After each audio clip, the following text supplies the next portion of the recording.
말씀 전하겠습니다. 교회는 결코 자기의 힘으로 존재하지 아니하고 머리 대신 예수님과 연결될 때 살아있는 생명력 있는 공동체가 된다라는 것이 교회를 디자인하신 하나님의 계획이셨습니다. 그리스도 안에 주신 하나님의 충만함이 마디마디의 도움을 받아 연결되고 결합되어 그리스도의 몸으로 충만케 되게 하신다. 그리스도께서 주신 충만이 마디를 통해 연결되어 온 몸으로 온 교회에 충만하게 하시는도다. 이것이 1장의 마지막 노래가 되겠죠. 여기서 충만이라는 것이 플레토마라는 헬라어인데 꽉 찬 상태를 의미합니다. 꽉 차서 부족함이 없이 꽉 차다 못하게 흘러넘치는 상태를 그림으로 그릴 수 있겠죠. 기독교는 비움의 종교가 아닙니다. 계속 비우고 이렇게 버리는 종교가 아니라 오히려 채우고 또 흘러넘쳐 충만의 믿음입니다. 충만의 믿음. 내 머리에 기름을 부으셨으니 내 잔이 넘쳐나나이다. 막 흘러가는 오버플로잉 되는 것이 바로 교회를 딱 주께서 생각하셨을 때 그 잔에 넘치는 그 물에 그 포도주가 막 기름이 넘쳐나는 것을 그리면서 그래 이게 교회지, 나의 충만을 담는 그릇이다, 이렇게 만물 위에 세워주셨습니다. 예수로 충만하다라는 것이 무슨 의미인가? 예수로 충만하다. 요한복음 1장 14절 한번, 귀한 말씀이니까 같이 읽겠습니다. 시작. 말씀이 육신이 되어 우리 가운데 거하심에 우리가 그의 영광을 보니 아버지의 독생자의 영광이요 은혜와 진리가 충만하더라. 아멘.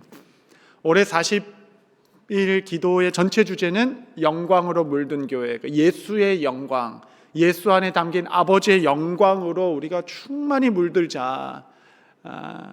근데 그 영광은 곧 은혜와 진리의 충만이라. 은혜와 진리로 충만한 것이 곧 예수로 충만하다라는 겁니다. 교회는 은혜가 충만해야 됩니다. 그래서 어떤 사람이 뭐 그냥 나보다 좀 더 그냥 대우도 받고 뭐 이렇게 또 더 상도 받고 나보다 뭐 한 것도 없는데 더 하면 이게 다 은혜지, 뭐 다 은혜로 받는 거지. 어떤 분이 막 너무 이렇게 사역을 잘하면 저분은 참 은혜가 있다, 은혜를 베풀어야지. 은혜가 풍성해야 됩니다. 은혜가 풍성하면 뭐 다 이해되고 다 용납됩니다. 뿐만 아니라 진리로 자유한 것이다. 또 진리가 풍성해야 한다라는 거예요. 교회된 성도들의 삶의 목표도 이 은혜와 진리로 충만한 삶을 사는 것이다. 우리가 이렇게 얘기할 수 있겠죠. 근데 이 두 가지는 사실은 양립할 수 없는 속성을 가진 것입니다. 진리는 옳고 그름의 명확한 선을 이야기하는 것이고 타협 없는 기준, 은혜는 베풀어주고 품어주고 용서해주고 용납해주는 이 두 가지가 어떻게 함께 풍성할 수가 있는가? 이거는 모순된 개념이죠.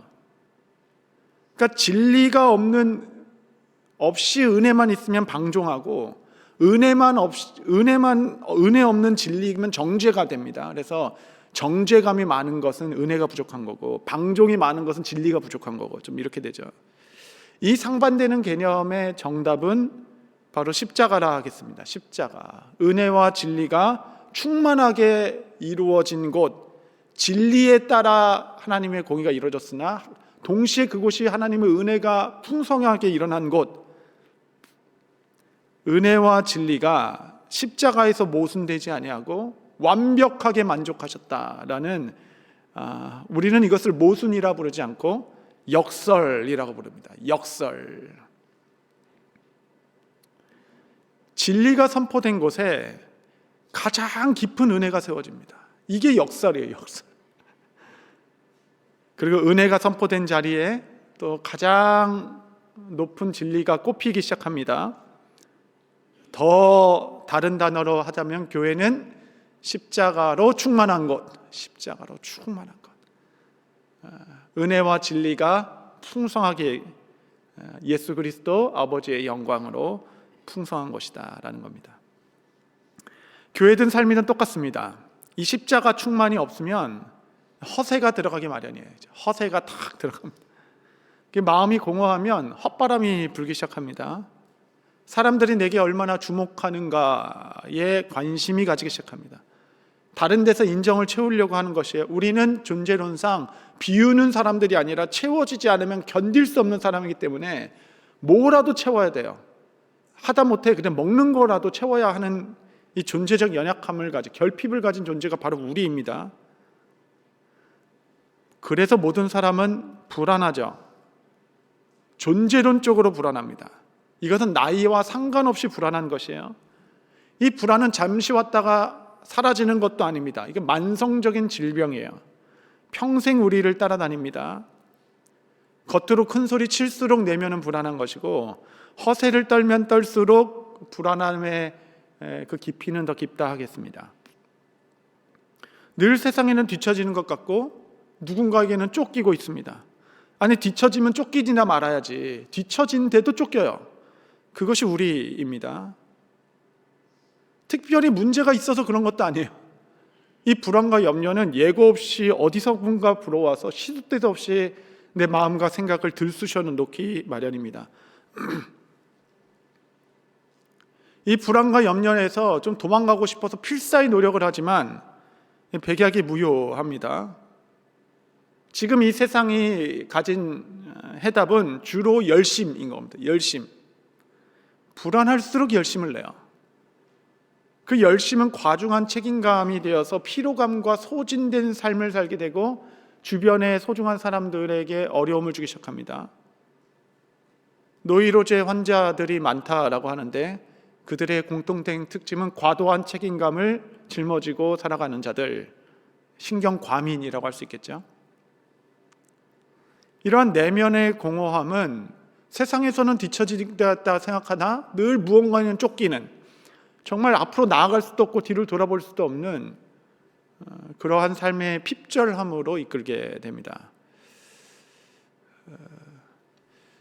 내면세계 영적 질서에 쫓기는 사람의 특징을 몇 가지 했는데 이 새벽에 여러분 한번 점검해 보십시오. 제가 여러 개가 있는데 몇 개만 좀 뽑아왔어요. 나는 지금 쫓기고 있는가? 나는 지금 충만한 상태인가? 공허한 상태인가? 쫓기는 사람의 첫 번째 특징은 무언가 성취했을 때만 만족감을 느낀다. 성취 중심적으로. 두 번째는 쫓기는 사람은 보통 고삐 풀린 팽창욕에 사로잡혀 있다. 그래서 이렇게 숫자에 민감하죠. 팽창해야 되니까. 숫자에 아주 민감하게 반응하게 됩니다. 세 번째, 쫓기는 사람은 사람들을 소모하기 시작합니다. 이제 목적 달성을 위해 쓸모가 있냐 없냐라고 구별하고 그 외의 사람들에게는 거의 관심을 갖지 않습니다. 그래서 쫓겨다니는 사람의 특징은 그가 사람이 지나간 곳에는 항상 희생자들의 행렬만 나열하게 있죠. 시체들이 우두두두 떨어 있습니다. 다 소모하고 그냥 지나가니까. 네 번째는 보통 이런 사람은 경쟁심이 아주 강합니다. 그런 사람에게는 모든 일이 승패를 가르는 게임으로 보기 때문에 이겼다 졌다 이겼다 졌다 이거밖에 없어요. 요리를 해도 얼마나 이 사랑의 풍성한 자리입니까? 맛있다 그러면 이겼다 내가 이겼다. 도대체 뭐랑 싸우는지도 모르겠어요. 이런 사람은 그냥 이겨도 안 됩니다. 점수차도 중요합니다. 그래서 쫓기는 사람일수록 더 큰 점수차로 이겨야 이긴 게 되죠. 그러니 이 유약한 인간의 정신이 견뎌낼 수 있겠습니까? 마지막으로 쫓겨다니는 사람은 대개 비정상적으로 바쁘고 노는 것을 싫어하며 가장 흔하게 경건 생활을 포기합니다. 그러니까 일상적인 관계에 신경 쓸 겨를이 전혀 없는 거죠. 하나님과의 관계는 말할 것도 없는 겁니다. 빈틈없이 짜인 스케줄로 자신을 감동시키려 하는 경향이 있고 뜬금없이 자기 연민을 막 표출을 하기도 합니다. 내가 얼마나 힘든지 아냐 막 이렇게 얘기하기 시작하는 거야. 그렇다고 갑자기 할 일이 줄어들기 시작하면 어찌할 바를 모릅니다. 그러니까 바쁘다고 투정하면서도 동정받기를 즐겨하면서도 또 변화되기는 원하지 않은 상태. 이러한 어떤 불안과 쫓기는 삶과 염려와 이 모든 것이 이 내면의 공허함, 이 결핍에서 온다라는 겁니다. 예수님을 좀 생각해 보시면 예수님은 성취가 아니라 순종하실 때 만족을 느끼셨어요. 내가 오늘 또 순종했다. 순종의 만족을 느끼면 얼마나 삶이 아름다울까. 숫자는 오히려 줄이려고 하셨습니다. 그분의 사명은 숫자를 줄이는 데 있었어요. 계속 줄여 나가셨어요. 그에게 찾아오는 자들은 소모된 것이 아니라 생명으로 흘러넘쳤습니다. 예수님께 올 때는 의심이 가득했고 문제가 가득했고 염려, 근심과 초라함이 가득했는데 예수님을 만나고 돌아가는 모든 자들은 뛰어갔어요. 부자 청년 한 명 빼고는 다 뛰어갔습니다. 할렐루야. 사마리아 성의 여인은 물동이도 던져두고 그거 자꾸 자기를 그냥 갈망 채우려고 던져두고 뛰어들어갔습니다. 걸어간 사람이 없어요. 부활을 맛본 그 의심과 절망 가운데 있는 마리와 여인들은 제자들에게 뛰어갔습니다. 예수님 만나고 돌아가는 사람은 다 뛰어다녔습니다. 그 에너지가 도대체 어디서 오는 것입니까? 다 지쳐서 돌아간 게 아니라 예수님은 결코 이기려 하지 않고 저주려 하셨고 분주하지 않으셨습니다. 죄인들과 세리들과 식사하는 자리를 즐겨하여서 저 자는 먹기를 좋아하는 자다 이런 별명이 있었습니다. 어린아이가 오는 것에 막지 않으셨습니다. 그래서 설교할 때 뭐 이렇게 한두 명만 지나다녀도 막 집중이 흐트러지는데 그 집중이 안 되는 야외에서 어린애들이 막 뛰어 들어갔으니까 이 생명의 말씀이 전해지는데 얼마나 아까워요. 그래도 나돌아 이게 얼마나 이게 천국이다 하면서 막 아이들이 뛰어다니는 모습이 이게 하나님 나라다 그렇게 말씀하셨죠. 그 여유. 그 와중에도 경건 생활을 포기하는 일은 결코 없었습니다. 모든 것의 우선순위. 여러분 바쁘다는 것은 사실은 우선순위 문제이고 가장 중요하고 우선되는 것 중심으로 모든 게 재구성되기 마련이죠. 그분은 나는 머리 둘 곳조차 없었다라고 얘기했지만 한 번도 나는 불쌍하다라는 자기 연민을 표출한 적이 없으십니다. 오히려 나는 존귀한 하나님의 아들, 누구보다 높은 자존감과 품격으로 살아가셨죠. 그의 내면은 아버지의 영광으로 충만하셨습니다. 여러분 우리 모두는 좀 치료를 받아야 합니다. 이 에어가 그래요. 이 공기가 그렇습니다. 그 치료는 내면의 공허함을 그리스도로 채워가는 것이죠. 주님으로 충만한 것입니다. 십자가로 가슴 떨리게 충만한 삶을 살아가는 것입니다. 그리스도로 충만하기 위해서는 그리스도께 우리 눈을 고정해야 됩니다. 결국 시각의 문제. 그리스도로 충만하면 사람들의 시각이 그렇게 중요해지지 않게 됩니다.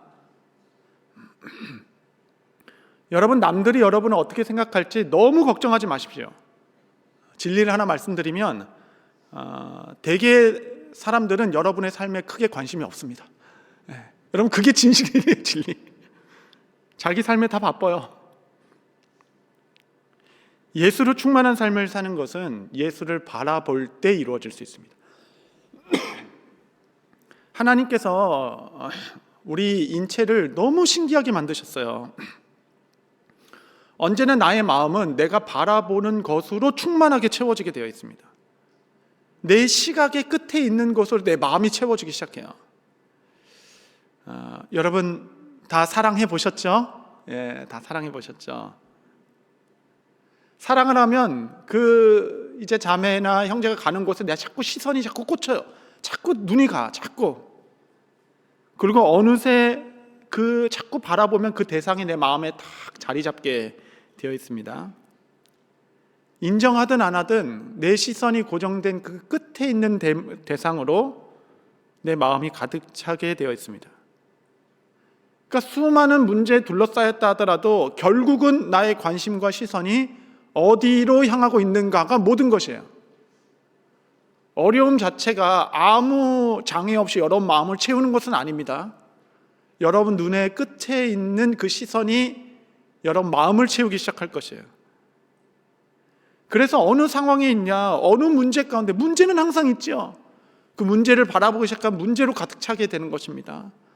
어떤 사람을 바라보면 그 사람의 어떠함이 나에게 채워오게 되겠죠. 충만함이라는 것은 그리스도께 우리의 눈을 고정하기 시작하고 그분으로부터 그분이 내 마음에 슬며시 물들어 그 은혜와 진리로 충만하게 되는 것. 우리의 시선을 고정하라 한 그 예수께서 누구십니까? 그분은 이틀 전에 나눈 대로 죽음에서 살아나셨으며 보좌 우편에 계시고 모든 만물의 권세를 굴복하게 하셨으며 모든 열쇠를 가진 권한자이시고 모든 이름보다 뛰어나시며 모든 만물 위에 교회의 머리로 삼게 하신 분, 그 은혜가 진리가 충만하신 분, 그 역설의 지혜, 부활의 능력, 참 소망 되신 그리스도께 너희 눈을 고정하라 라고 얘기합니다. 우리의 눈을 고정할 때 이제 예수로 우리가 충만해지게 되고 여러분 참된 진리와 자유함 가운데 살 수 있게 되는 것입니다. 교회가 예수로 충만한 교회가 되어야 되는 이유가 무엇인가? 첫 번째는 충만해져야 되는 이유는 예수 한 분만으로 충분하기 때문에 그렇습니다. 이게 충분성이에요. 예수 한 분이면 이 인생이 충분합니다. 그래서 예수로만 충만해라. 예수 80% 하고 세상 또 이렇게 하지 말고 여호와는 나의 목자시니 내게 부족함이 없으리로다. 여러분 이 시가 너무 아름다워서 약간 좀 오해가 있어요. 이 시를 읽으면 마음에 좀 위안도 오고 막 푸른 초장도 생각나고 그래 참 만족하겠다 이런 생각이 들어서 그런데 사실은 이것은 진짜 무시무시한 급진적 결단입니다. 대단한 결단이에요. 대단한 결단. 그러니까 기독교 신앙이란 단순한 믿음이 아니라 여호와께서 내게 목자시니까 내가 그것으로 만족하고 주님을 따라가겠습니다 라는 헌신의 결단입니다. 무시무시한 결단, 급진적 결단이라고 표현했어요. C.S. 루이스는. 동일하게 예수로 충분하다라는 것은 사실은 눈물의 결단입니다. 내가 모든 오감을 만족하겠다라는 어떤 그 자기 만족의 수단이 아니라 눈물의 결단. 나 예수 한 분만으로 충분하겠습니다. 내 인생이 충분합니다. 우리 모두는 다 스스로 인생을 통제하려다가 이제 지치는 존재고 절망에 빠지는 존재인데 예수께서 나의 목자 되시니 내가 모든 것을 멈추고 그의 임재 안에서 안식을 누리겠다라는 정말 결단이죠. 예수 한 분만으로 충분하겠다는 고백 안에는 아픈 부모를 돌보며 이 아이를 하나님께 맡기는 어머니의 고백이에요. 우리의 삶은 예수로 충분합니다. 기업의 그 존폐의 위기 속에서도 나는 하나님 앞에서 정직하게 사업하겠다라는 사업가의 결단입니다. 왜냐하면 예수로 충분하니까. 더 이상 할 수 없겠다, 아무것도 할 수 없다라는 의사의 시한부 선고를 받은 후에 그의 삶에서 드리는 떨리는 기도입니다. 내 삶은 예수로 충분합니다. 이 고백이 예수로 충만한 자의 고백이다라는 겁니다. 나의 지금의 현실, 나의 가정, 내 목회, 내 위치를 말씀드린 게 아니라 이 모든 것과 상관없이 난 예수로만 충만하고 예수로만 충분합니다. 너무 주께서 좋아가지고 주님이 너무 좋아가지고 올려드리는 찬가의 노래이기도 하지만 내 인생이 다 가루가 되어서 드리는 순결한 기도이기도 합니다. 이 고백을 드리는 자가 하나님을 영화롭게 하게 될 것입니다. 예수로 충만해야 되는 이유는 예수면 충분하기 때문입니다. 이 고백을 하는 자가 위대한 여정을 떠나게 되는 것입니다. 두 번째, 충만해야 되는 이유는 바로 이 목적성 때문에 그렇습니다. 목적성. 만물을 충만하게 하시기 위하여, 만물을 충만하시기 위하여. 이 충만한 것은 흘러 넘치는 일이죠. 충만한 자의 특징은 못 말린다라는 겁니다. 금과 은은 없지만 예수 그리스도로 충만하니까 그냥 앉은 자도 일어나는 거예요. 감옥도 못 말립니다. 권세자도 못 말려요. 전염병과 같습니다. 열정은 전염되는 것이었어요. 예수로 충만한 자는 아무도 말리지 못했습니다. 날아오는 돌 안에서도 그리스도의 용서를 전할 수 있는 자가 예수로 충만한 자였습니다. 골로새서 2장 10절 한번 같이 읽겠습니다. 2장 10절 시작.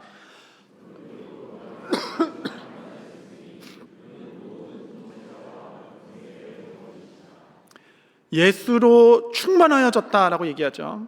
예수로 해야 하는 이유는 온 세상으로 예수가 만물로 흘러가기 때문에 그럽니다. 그리스도로 충만한 교회는 열방으로 이웃으로 그 그리스도의 충만함이 흘러가기 시작하는 겁니다. 이제 이렇게 저희 목회자들끼리 좀 연락을 하니까 어떤 목사님이 연락을 주셔서 그 교회 장로님이 그랬다는 거예요. 아니 초대교회도 40일 작정 기도하는데 우리 교회처럼 이런 상황에서 우리가 기도하지 않고 이래도 되겠습니까? 라고 그랬다.